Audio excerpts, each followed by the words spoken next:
Shalom, selamat pagi Bapak Ibu dan saudara-saudari yang terkasih. Firman Tuhan yang akan kita renungkan pagi hari ini di dalam Yesaya pasal 30 ayat 18 sampai 26. Namun sebelumnya kita bersatu dalam doa.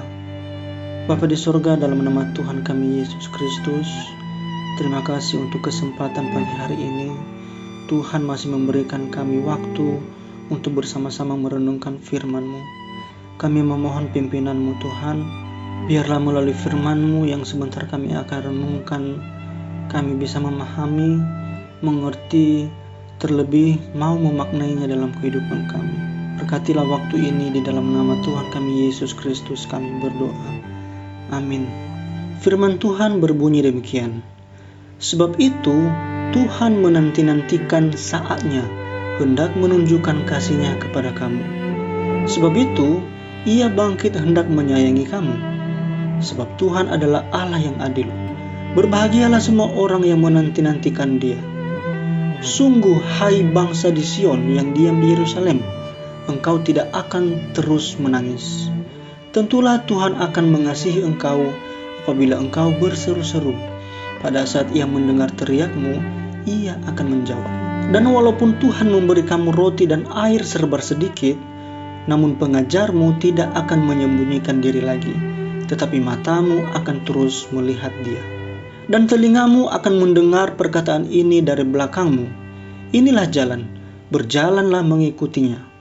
Entah kamu menganan atau mengiri.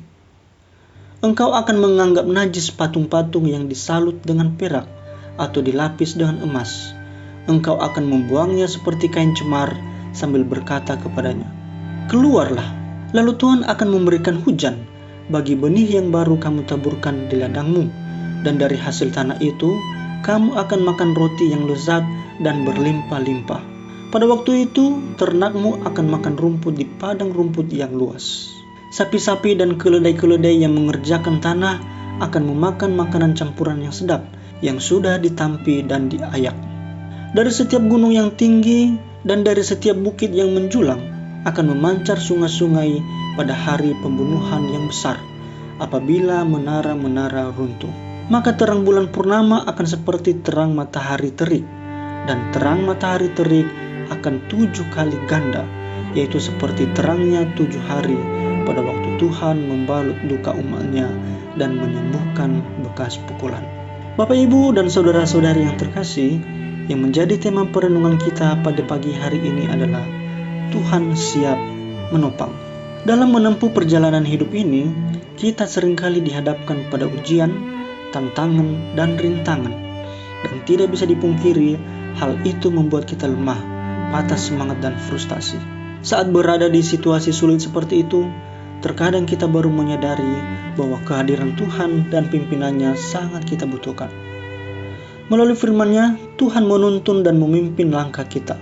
Mazmur 119 ayat 105 mengatakan, firman-Mu itu pelita bagi kakiku dan terang bagi jalanku. Firman Tuhan ibarat kompas yang memberikan arah kemana kita harus melangkah dan berjalan. Dalam memimpin langkah umat-Nya, Tuhan tidak selalu berada di depan. Terkadang Ia sepertinya meninggalkan kita dan tidak memperdulikan kita. Padahal sesungguhnya Ia berada tepat di belakang kita untuk mengawasi, mendukung, dan menopang, dan bahkan menggendong kita ketika jalan yang kita tempuh itu jalan yang berkelok-kelok, tidak rata, dan mungkin jalan itu tidak kita kenal. Karena itu kita tidak perlu takut dan khawatir, sebab Tuhan selalu punya cara untuk memimpin kita. Seperti seorang gembala yang berjalan di depan dan kawanan domba mengikutinya. Tetapi terkadang juga Ia berada di belakang dan tak terlihat oleh kita. Mengapa Tuhan perlu berada di belakang kita? Karena Tuhan lebih tahu segala yang ada di depan kita. Itulah sebabnya kita perlu ditopang dan didorong agar terus maju. Ketika di depan ada rintangan, biasanya kita mudah sekali menjadi lemah, putus asa, dan menyerah di tengah jalan. Itulah sebabnya Tuhan perlu menopang dan mendorong kita. Ada kalanya Tuhan perlu berada di belakang kita, di mana kita tidak mudah melihatnya. Tujuannya supaya kita belajar percaya dan bergantung penuh kepada Tuhan.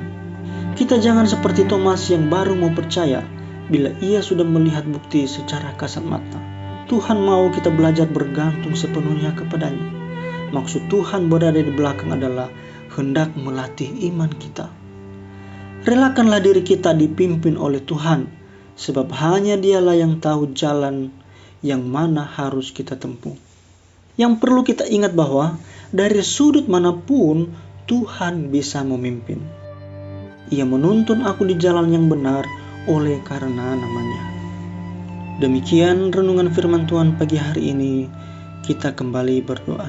Terima kasih ya Tuhan untuk kebenaran firman-Mu yang boleh kami renungkan di pagi hari ini, di mana melaluinya kami diingatkan dan sekaligus meneguhkan iman percaya kami kepadamu, bahwa ketika kami mengalami tantangan, masalah hidup, kami yakin dan percaya Tuhan selalu berada di dekat kami untuk menolong kami, menopang kami, bahkan mendorong kami untuk terus maju, melewati setiap persoalan hidup yang kami alami.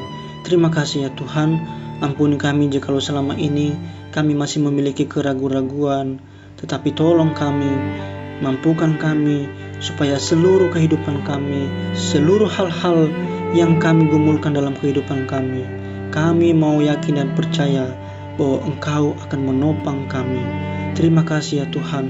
Begitu juga dalam menjalani satu hari ini, dalam berbagai seluruh aktivitas kami, dalam berbagai setiap beban tugas dan tanggung jawab yang kami lakukan, kami terus memohon pertolongan daripada Engkau.